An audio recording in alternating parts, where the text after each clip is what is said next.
तो हाय दोस्तों, कैसे हो आप सब। उम्मीद करता हूँ आप सब अच्छे से ही होंगे और दोस्तों बढ़िया रहना। हाँ, तो आज हम बात करने वाले हैं एक ऐसे टॉपिक पे जिस पर शायद अभी तक किसी ने वीडियो नहीं बनाई है। Non progressive Saiyan. हम सब सैयन के बारे में तब से जानते हैं जब से गोकू सुपर सैयन में ट्रांसफॉर्म हुआ था। गोकू के सुपर सैयन में ट्रांसफॉर्म होने के बाद हमें सैयन के बारे में काफ़ी कुछ जानने को मिला। जो सैयन है हमें पता है जब वो कोई फाइट करते हैं तो उसके बाद वो पहली फाइट से ज़्यादा ताकतवर हो जाते हैं। अगर किसी सैयन ने आज मुझसे फाइट की तो अगर वो मुझसे कल फाइट करेगा तो वो आज से ज़्यादा ताकतवर होगा। वो हर फाइट के बाद ताकतवर हो जाते हैं। लेकिन इतना ही नहीं, जब सैयन को कोई नई फॉर्म मिलती है, जैसे गोकू को सुपर सैयन फॉर्म मिली थी, उसके बाद उनकी पावर लगभग 10 से लेकर 100 गुना तक बढ़ जाती है और वो पहले के हिसाब से कई गुना ज़्यादा ताकतवर हो जाते हैं। मतलब कि अगर आज मैं किसी नॉर्मल सैयन से लड़ा हूँ और कल मैं किसी सुपर सैयन से लड़ूंगा तो वो मुझे बिल्कुल आसानी से पीट देगा और मुझे ही नहीं, वो मेरे जैसे 10-15 बंदों को आसानी से हरा सकता है। इतना फ़र्क होता है। पर आपको पता है, जो सैयन होते हैं वो अपनी पावर को बाहर नहीं निकाल पाते। उन्हें उसे बाहर निकालने के लिए बहुत ज़्यादा मेहनत करनी पड़ती है। अगर आपको मेरी बात पर यकीन नहीं हो रहा तो फिर कभी आप वेजिटा की ज़िंदगी को याद करके देखना। इतना ही नहीं, जो गोहान है उसे भी सुपर सैयन बनने में बहुत ज़्यादा मेहनत करनी पड़ी थी। पर गोकू किसी वजह से, किसी तुक्के की वजह से सुपर सैयन में ट्रांसफॉर्म हो गया था। पर कुछ ऐसे सैयन भी हैं जिन्हें सुपर सैयन बनने में ज़्यादा पावर या ज़्यादा मेहनत की ज़रूरत नहीं पड़ी। वो सुपर सैयन तो आसानी से बन गए, पर उसके बाद वो उससे अगली फॉर्म पे नहीं जा पाए। जैसे कि आप गोटेन और ट्रंक्स को ले सकते हो। ये दो हाफ ब्लड सैयन है। वैसे तो ये फुल सैयन नहीं है, इन्हें लड़ने का भी ज़्यादा शौक नहीं है। इनकी लाइफ गोहान की तरह होगी, पर इनके अंदर गोहान की तरह पावर नहीं है। आप सभी को पता है गोहान के अंदर बहुत ज़्यादा पोटेंशियल छिपा हुआ है।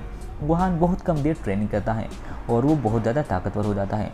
गोहान ने बहुत कम ट्रेनिंग में गोकू को भी पीछे छोड़ दिया था। जब वो पहली बार सुपर सैयन 2 तक पहुंचा था, गोकू उस टाइम तक सुपर सैयन 1 की लास्ट लेवल पर था, पर गोहान ने सुपर सैयन 2 अनलॉक कर लिया था।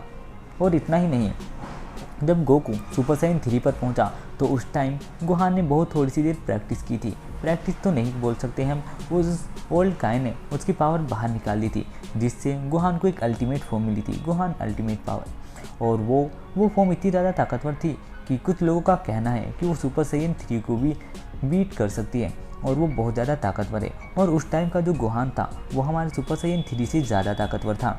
फिर भी वीडियो के अंदर ट्विस्ट लाने के लिए कुछ स्टोरी वगैरह चेंज हुई है, पर जो हमारा गोकू है उसे हर बार नई फॉर्म मिलती है तो वो ज़्यादा ताकतवर होता है। पर जो गोहान है वो अपनी नई फॉर्म पर जब पहुंचता है तो वो पहले से कई गुना ज़्यादा ताकतवर हो जाता है। गोकू जब सुपर सैयन गोल्ड और जहाँ तक कि सुपर सैयन ब्लू तक पहुंचा था, लेकिन जो हमारा गोहान है उसने बहुत कम ट्रेनिंग की थी पिकोलो के साथ। और फिर जब उसने उससे फाइट की गोकू के साथ तो वो गोकू को सुपर सैयन गोल्ड को भी पीछे छोड़ चुका था और वो सिर्फ अपनी अल्टीमेट फॉर्म में था। और वो उसकी बेस फॉर्म थी जिसे वो सुपर सैयन फॉर्म से भी ज़्यादा इस्तेमाल करता है, और उसकी वो फॉर्म सुपर सैयन से अगली फॉर्म है। और आजकल तो उसने नई फॉर्म भी अनलॉक कर रखी है, आप सभी को इसके बारे में पता है। और गोहान ने वहाँ super Saiyan gold, super Saiyan 3 और सुपर सैयन ब्लू तक को भी हराया था। फिर आप बोलोगे कि सुपर सैयन ब्लू ने तो उसे हरा दिया था और गोहान बेहोश हो गया था। हाँ, पर वो तब हुआ था जब गोकू ने अपनी कायोकैन भी इस्तेमाल की थी। इसका मतलब समझे आप कि गोहान की जो बेस फॉर्म है वो इतनी ज़्यादा स्ट्रॉन्ग हो चुकी है कि वो आसानी से हरा सकता है गोकू को और वेजिटा को भी। और अगर वो गोकू की जितनी ट्रेनिंग कर ले तो वो गोकू को कई गुना पीछे छोड़ सकता है, क्योंकि शायद उसे इसकी ये पावर इसके दादा कैकरोट से मिली है। इसके दादा कैकरोट बहुत ज़्यादा पोटेंशियल वाले बंदे थे। उनका भी पोटेंशियल जब बाहर आया, उन्होंने भी बहुत खतरनाक तरीके से विलन को हराया था।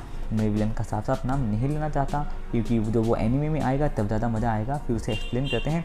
और फिर जो अब हमारे मेन बंदे हैं गोटेन और ट्रंक्स, हम बात करते हैं इन दोनों की। ये दोनों बहुत ही कम उम्र में सुपर सैयन तक पहुंच गए थे। कुछ लोगों का कहना है कि इनके शरीर के अंदर एस सेल्स ज़्यादा है, जिसकी वजह से ये आसानी से सुपर सैयन बन पाए। पर उसके बाद इन्होंने ट्रेनिंग की वो से लड़ने के लिए, जिसकी वजह से ये सुपर सैयन 3 तक पहुँचे। पर आज तक ये अपनी अगली फॉर्म पे नहीं पहुंच पाए। जो सुपर सैयन 3 इनकी फॉर्म है वो फ्यूज़न की है। बिना फ्यूज़न के ये दोनों कोई और फॉर्म अनलॉक नहीं कर पाए। जबकि गोकू और वेजिटा को किसी फॉर्म के बारे में नहीं पता था और गोहान को भी नहीं पता था। गोहान सुपर सैयन 2 तक पहुंचा, गोकू सुपर सैयन 3 तक पहुंचा और फिर सुपर सैयन गोल्ड तक। और फिर वेजिटा और गोकू ने एक साथ मिलकर सुपर सैयन ब्लू अनलॉक किया। उसके बाद गोकू ने अल्ट्रा इंस्टिंक्ट अनलॉक किया और जो वेजिटा है वो भी अल्ट्रा ईगो तक पहुंच गया है। और हमारे जो गोटेन और ट्रंक्स हैं वो ये सब शुरू से देखते आ रहे हैं, जब गोकू पहली बार सुपर सैयन 3 बना था तब से, और आज तक उन्होंने एक भी फॉर्म को अचीव नहीं किया है। वैसे वो पता नहीं किसी फॉर्म को कब तक अचीव करेंगे, मुझे नहीं लगता कि वो ऐसा कुछ कर पाएंगे, क्योंकि वो दोनों ढीले ढाले हैं। गोकू और वेजिटा के मुकाबले तो शायद वो कभी नहीं पहुंच पाएंगे, पर अगर वो कोई पावर अनलॉक करते हैं तो शायद हमें इतना शौक नहीं होगा, क्योंकि गोकू और वेजिटा वो सारी पावर पहले ही अनलॉक कर चुके हैं। उन्हें कुछ अलग लेवल मिलना चाहिए, जैसे कि अब गोहान और पिकोलो, उन दोनों को भी अलग लेवल मिल चुका है।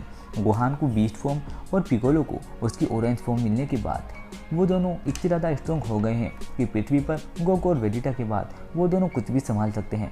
और कुछ लोगों का कहना है जो ऑरेंज पिकोलो और बीस्ट गोहान है वो अल्ट्रा इंस्टिंक्ट और अल्ट्रा ईगो को टक्कर दे सकते हैं। कुछ लोग तो ये भी कहते हैं कि वो अल्ट्रा इंस्टिंक्ट और अल्ट्रा ईगो को हरा भी सकते हैं।